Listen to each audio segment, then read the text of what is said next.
Okay, hola clase. This is TCCA Spanish. My name is Mr. Levere.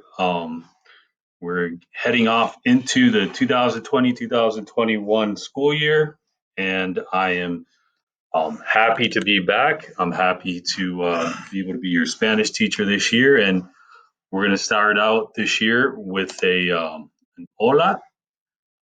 I hope most of you guys can identify what I'm saying. Hola, which is hello in Espanol. Hola is hello in English, okay? And as you can see on the right-hand side of the screen, um, there's a little boy with a mask.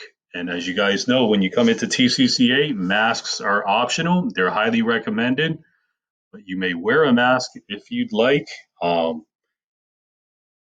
It's confusing times, difficult times for a lot of us because we are going through a pandemic, right?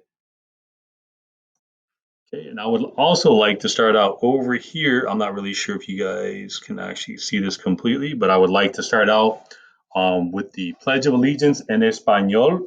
So just take a look at it really quick. Some of you that had me last year will be able to read along or even have it memorized. But basically, this is something that we're going to be doing from the get-go, from the very beginning of our sessions online and in person at TCCA. So I would like to just read the Pledge of Allegiance or recite it for you guys. You guys can listen up and then feel free to go back to the video and read as much as you can and also practice it if you'd like. Um, this is something that we're going to be working on for the next, I would say, about 8 weeks or so, maybe even just depends on how quick you guys catch on. Last year it took about 6 weeks. Um, but either way, here it is. El juramento actually means the pledge. Okay. So I'm going to start out. El juramento. And here's the pledge. Juro fidelidad a la bandera de los Estados Unidos de América y a la república que representa una nación bajo Dios, indivisible, con libertad y justicia para todos. All right. So that right there was a Pledge of Allegiance. You have your hand over your heart. You know, if you're in your house, you can stand up. If you're in the classroom, they will be standing up facing the flag. And that's something that we will be going over many classes. I'm not going to say every class is going to be most classes. We are going to go over that in person as well as streamlining, okay, as well as on our virtual Zoom classes. All right, so in here, again, TCCA Spanish, my name is Mr. Levere, and today we will be going over the classroom expectations. So what am I expecting from you guys? You know, what is it that we need to go over to have a smooth classroom where we can have a lot of fun learning and at the same time, um, have you guys engaged, have you guys have a good time, have you guys learn while you're having fun. All right, so the expectations that I have here is a list of 7. I'm going to read them off, and then I'm going to go into details about each one. Okay, so number 1 is have a positive attitude. Number 2, sit in the learning position or listening position also. Be silent when the teacher is speaking. Number 4, raise your hand when you want to speak. Number 5, do not get up without permission. Raise your hand. Be polite, respectful, and truthful. Be an active and courageous learner. Okay, so those are pretty much 7 that I have. I will take your guys' opinion if we have time as to if you want to incorporate one. In other words, you want to add a rule to say like online learners, then we can do that. And also those in the classroom, we can also brainstorm and see if there are any other rules that will make our classroom a smoother, better running classroom where we can learn a lot and have fun. All right, so the first one, going into detail now with a positive attitude. What does it mean to have a positive attitude? Okay. Um, I just want to really break down, what attitude is. Positive, of course, we can define it a different way, but there is a quote by Winston Churchill that says, "Attitude is a little thing that makes a big difference." Right. So it's a small thing that makes a big difference. And so, having this positive attitude in class, it goes a long way. It helps us to, focus, to have a good classroom, a good environment, and the attitude, like I said, is, or like actually Winston Churchill says, is it's a small thing, right? So if you have a positive attitude, it can be a small thing that makes a big difference where we can learn a lot in class. So I want everybody to have fun when we learn Spanish. Okay, and the only way that we can do that is by, of course, number one, having a positive attitude. And as you can see, I am correlating. In other words, I am adding some of the pillars of virtue for TCCA over here on the side. And these are some of the virtues that we do have, or we have to model or display or show people in order to have a positive attitude. The first one is self government, which is I will use self control in my actions and my interactions with others. In other words, with self government, you're in control of yourself. And in this case, you do have control over your attitude.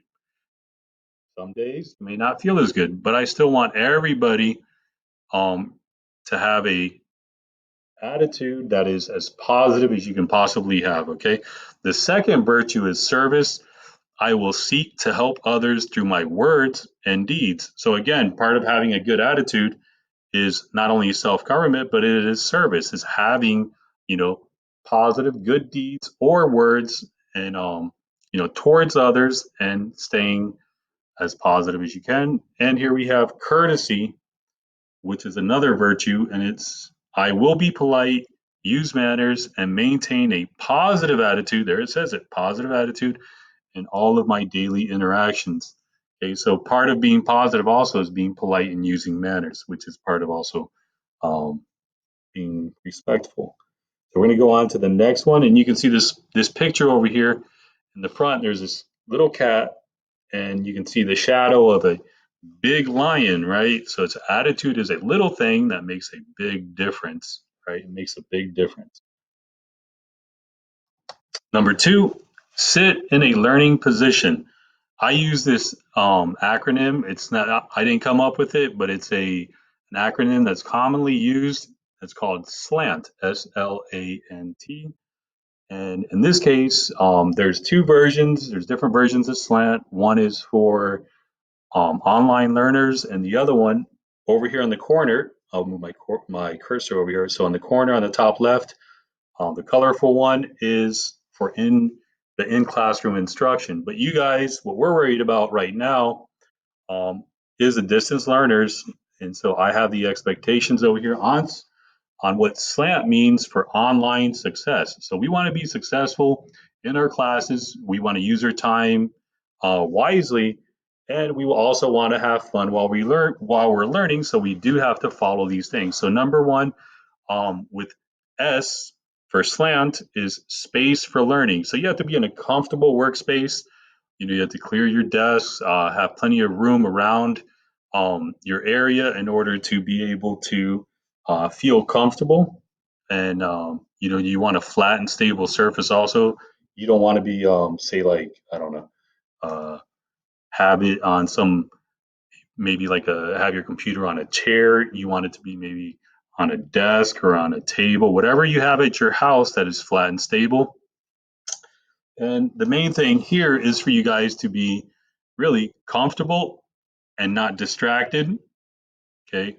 So that's an important thing for the space for learning. L, so the L part of slant is look. So you need to be paying attention. So you need to be looking at your screen at all times. And also, I'm talking about your laptop or your computer screen and not your phones, right? So don't get distracted with your cell phones or even, stay away from televisions, other screens. during our class, the most important screen that you're going to have as an online learner is that right in front of you, right? It's going to be either your laptop screen or your computer screen. And for A, we have ask questions. Okay, so if you are confused, I want you to ask. But then again, we're going to be on Zoom, so how are you going to ask that question? So we'll probably have, maybe, just depending on how things work out, a chat option. But for right now, this is what I want you to do is during our sessions, I want you to raise your hand. Okay. So I will be on a lookout. And there will also be a teacher assistant looking out, I believe, while we're in session.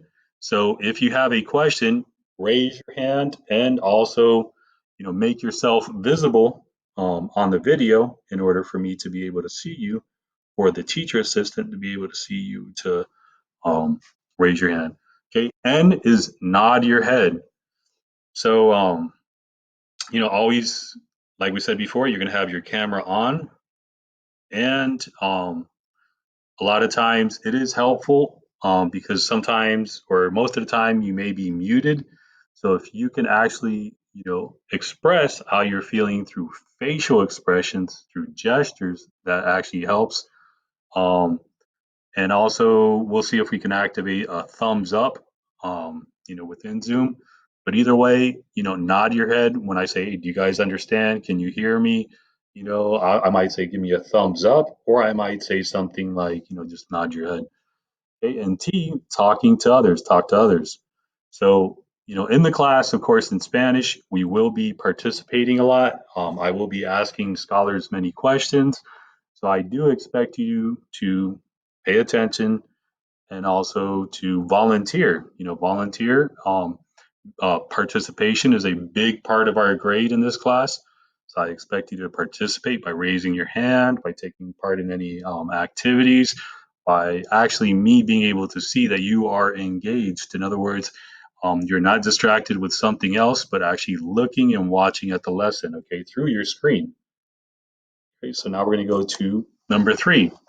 So when I'm speaking, and this goes a lot more for those scholars that are going to be in person, but when I'm speaking, the teacher is speaking, please be silent. I can still see many of your faces when I am speaking online via Zoom. So if I see that you are talking, that will go against your participation grade for that day.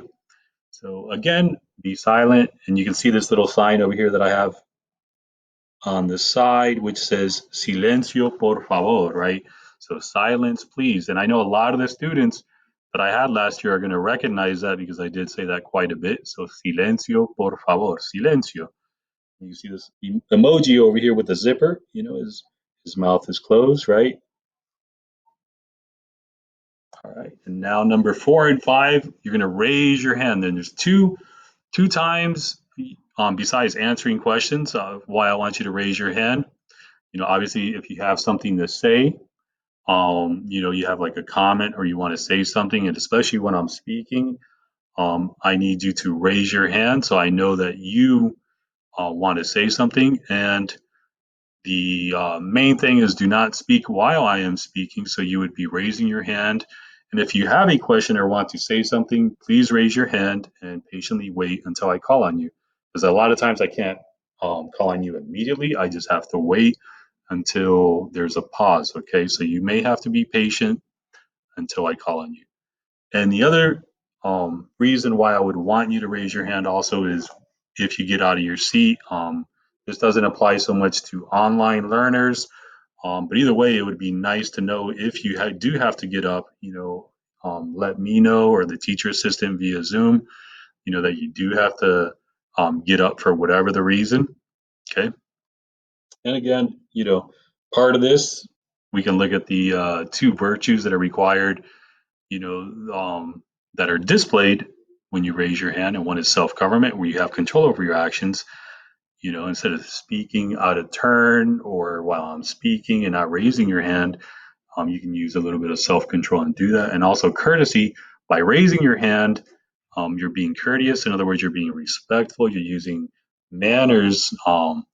Whether it's internet through the internet or it's through, in person, you're using your manner and you're having a positive attitude as well because you're participating, in class and following the rules, which helps us go a lot smoother. Okay, so anyways, raising your hand is 4 and 5, and now we're going to go to number 6, which is very important, right? Be polite, respectful, and honest. Okay, so I'm going to say a couple phrases, and we're going to take advantage of this and use a little bit of Espanol. So this one is, can you please repeat the question? Okay, and so we would go down to this one, and it's, ¿Me podrías, por favor, repetir la pregunta? Right, so it's, may you please repeat the question? So the key word over here is please or por favor. Another one is may I have another, may I do this? So you're using a form of, you're being polite, you're being respectful. If you use may I have another, may I have a pencil, may I do this or that, right? So may, again, you would go back to this one over here in red, and it's me puedes. One can also be me podrías, but me puedes or me podrías is, one second, there we go, is another way for saying may. Excuse me, common one, right? Excuse me, perdón. Please is por favor. Thank you is gracias. And you're welcome is de nada. So a lot of you will recognize some, if not most of these. So I need you to, just take a look at these. We're going to be going over polite expressions in the near future. But I want you especially to be polite and respectful in the classroom. And of course, honesty. You should be honest in and out of the class, and that's an expectation that I do have in our class. Is to be honest, to do the right thing.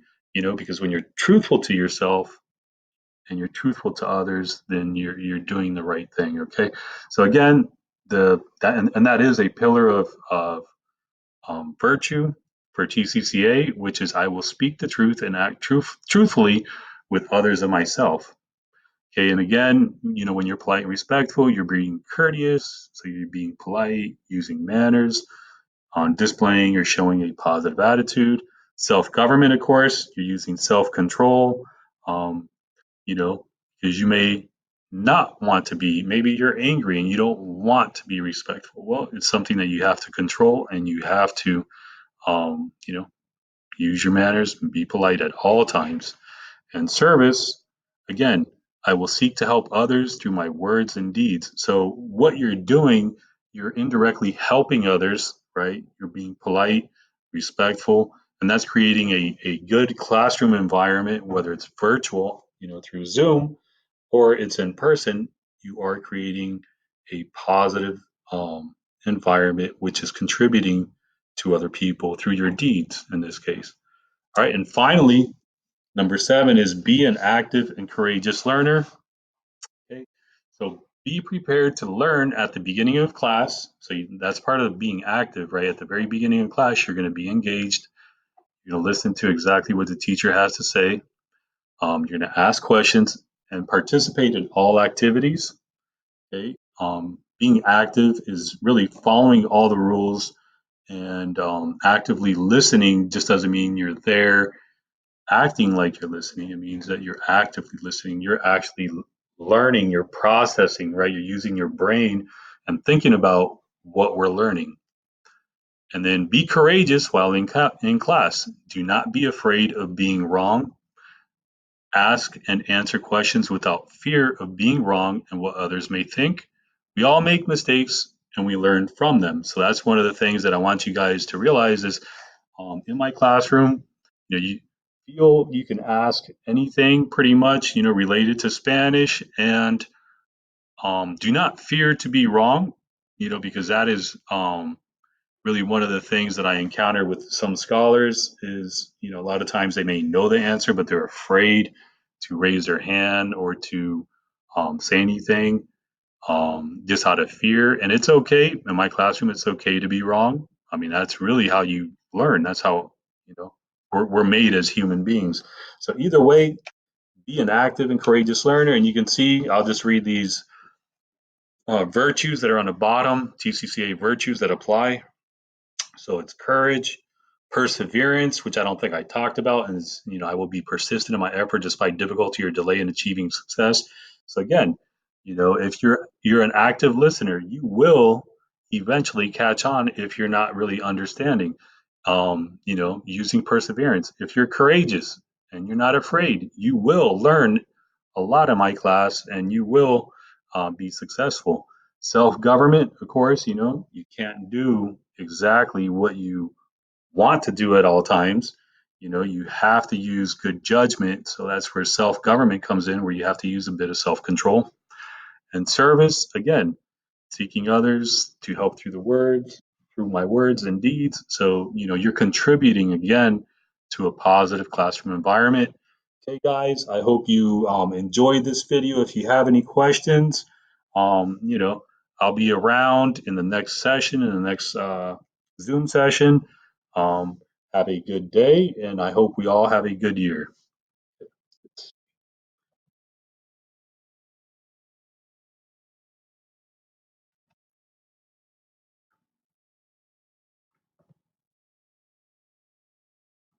I don't even know what the,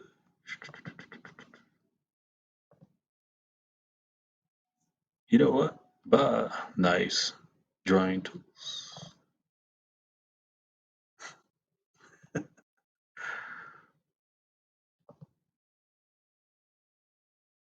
Sync is paused. Okay.